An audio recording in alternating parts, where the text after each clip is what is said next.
Miss Marvel chegou a seu terceiro episódio detalhando mais a respeito dos poderes de Kamala Khan, como sua família está ligada ao bracelete e trazendo mais esperanças sobre a personagem ser inumana. Neste vídeo eu comento tudo a respeito do capítulo. Let's go! Castenes Magalhães na área, sejam muito bem-vindos ao Geekflix. E olha, é realmente incrível como Miss Marvel só melhora a cada semana. Já no início do capítulo, eles tocam ali num assunto bem interessante que é geopolítica a respeito da partição, história. E eu gosto muito de história, inclusive, principalmente quando eles têm um cuidado de trazer o ponto de vista correto sobre o assunto, não o ponto de vista que convém.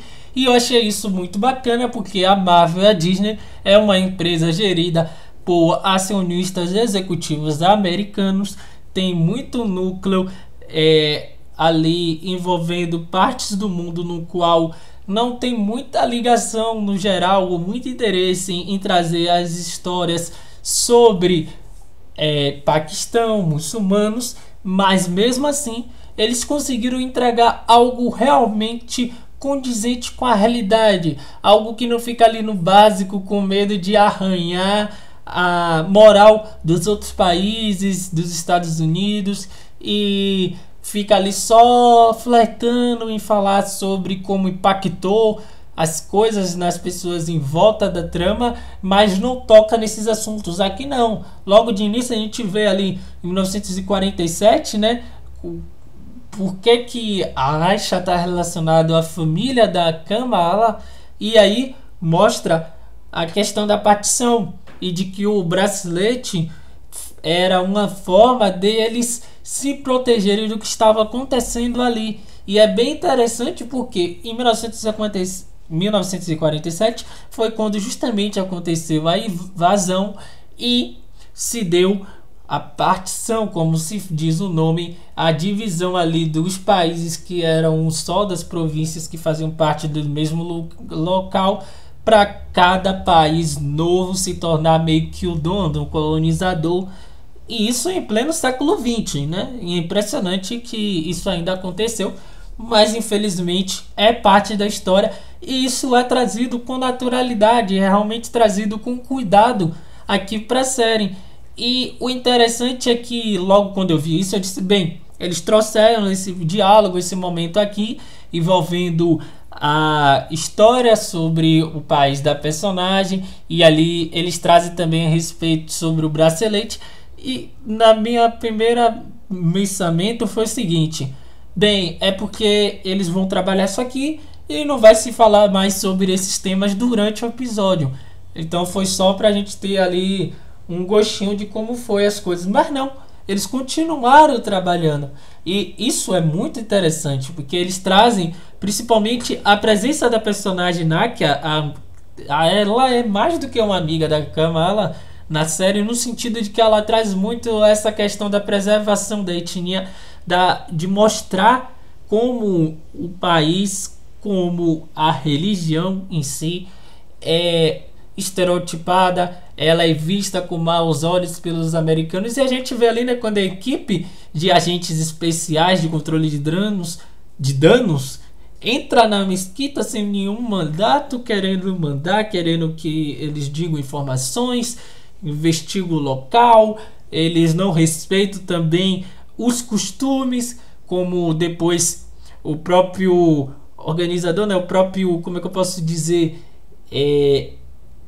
pessoa que coordena ali a mesquita fala com a gente que da próxima vez que eles virem ali é para eles tirar o sapato, e que é uma coisa que até você sem muito estudo sobre a cultura muçulmana consegue ter noção ali com o básico, sabe? É questão de não querer, na verdade, é questão de realmente chegar e dizer, não, nós somos americanos, somos do controle de danos, vamos entrar aqui, revirar, fazer acusações e acabou. E aí tem toda essa questão de que um muçulmano ou ele tá do nosso lado, ou ele tá ajudando o terrorista, ou ele tem interesses tendenciosos. E isso é uma visão que não é só os Estados Unidos que tem. Antes fosse, é o mundo inteiro. Até mesmo eu, você, muitas vezes acaba tendo esse pensamento pelo modo como a própria mídia e até mesmo os livros de história às vezes acabam levando essas questões pra gente quando é criança e adolescente. Então a gente fica condicionado a acreditar que é preto no branco. Existe o lado vilão e o lado que tá do lado certo. Só que não é bem assim. A Inglaterra, os Estados Unidos, o resto do mundo, ele tá longe de seu lado certo. O que eles fizeram em 1947 não existe, perdão, não existe justificativa que faça você, como é que chama? Passar pano ali para o que aconteceu. E a série, ele traz isso com a identidade da personagem Nakia para desenvolver ela, e eu acho isso muito bacana pelos dois motivos. É uma personagem coadjuvante, quando eu imaginava que ia ter tanto tempo de tela, está tendo e está sendo desenvolvida com algo que eu também não esperava dessa série, assim, não com foco tão grande, no sentido que a série, ela é tecnicamente voltada para o público adolescente, então tem toda a intenção de ser aquele entretenimento mais leve, com a intenção de divertir, falar sobre os dilemas de uma adolescente, de uma garota de 16 anos que está em transição para a fase adulta, e esses temas assim mais polêmicos, mais complexos, acabam ficando sempre de lado nessas produções. Eles podem até ser citados ou ditos ali, mas não tem muito desenvolvimento, acaba sempre ficando superficial. Então eu achei muito legal, tô achando muito bacana como eles estão trabalhando isso aqui. Claro que não é como se a Marvel tivesse revolucionado e que eles estão fazendo algo extraordinário. Eles estão fazendo o dever de casa, mas o dever de casa realmente com afinco. E eu espero que isso se mantenha não só na série, como no decorrer da jornada da personagem. Acredito que sim, porque a própria atriz, ela vem do país paquistanês, ela é da etnia, da cultura muçulmana, então faz todo sentido que ela se empenhe ali para que a Marvel continue trabalhando esses aspectos realmente com carinho e atenção necessária.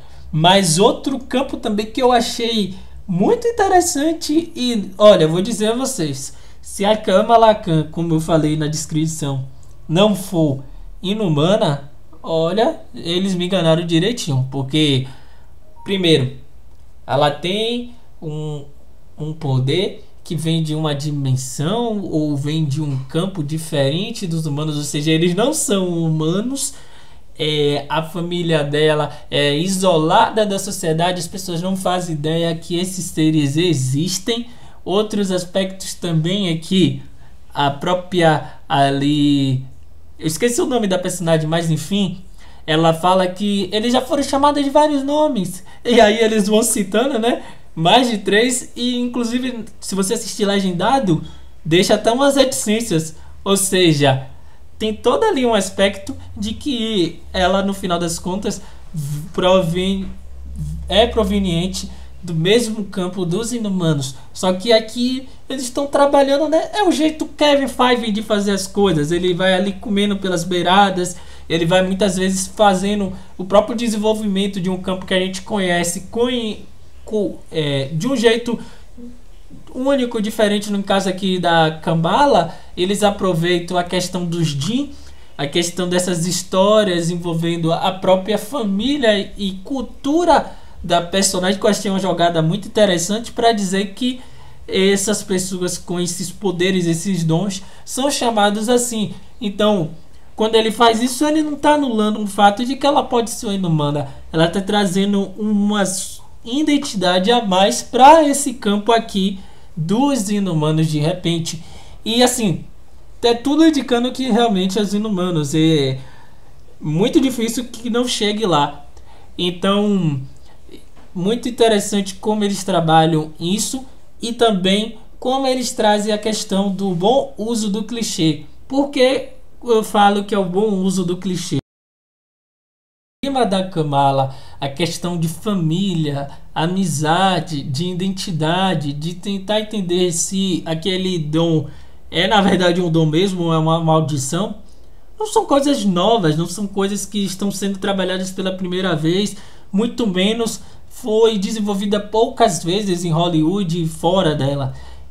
São temas que são extremamente usados em vários tipos de produções, não só de herói ou de aventura, mas em muita coisa mesmo, principalmente família e amizade. Família é um dos temas centrais, por exemplo, da franquia Velozes e Furiosos.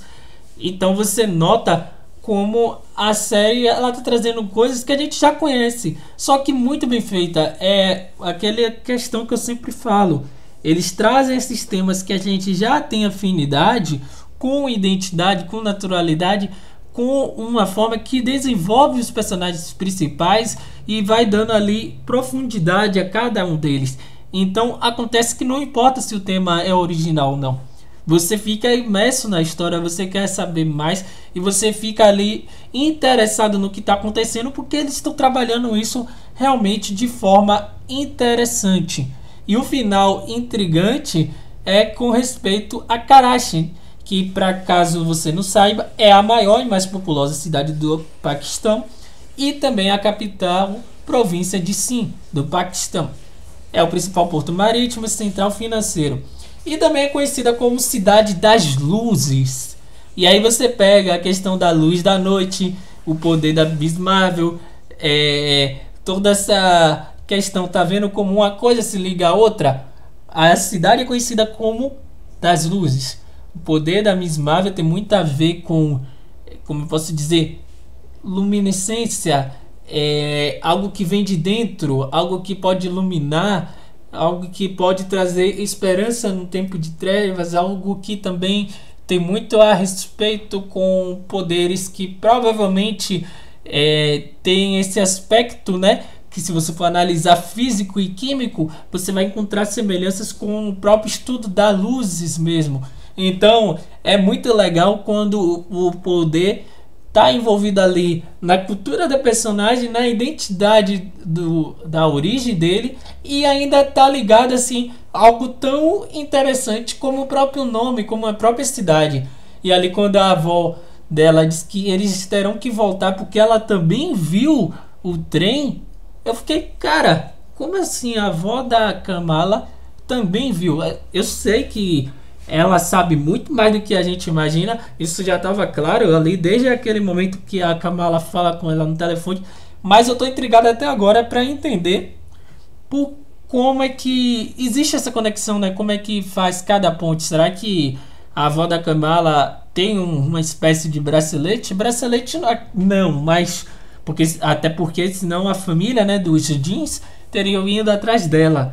Mas tem alguma forma de se conectarem, de conversarem entre si e verem aqueles vislumbres. Então, a série ela tá terminando, ela tem toda a consistência de episódio, mesmo você sente cada episódio por semana sendo trabalhado individualmente. Ali no finalzinho ele deixa um campo interessante para ser trabalhado no próximo. E por isso eu estou extremamente hypado para o episódio 4. Se você é novo por aqui, já se inscreve no canal, ativa as notificações para não ficar perdido em nada que acontece na cultura pop e até a próxima, como deve ser.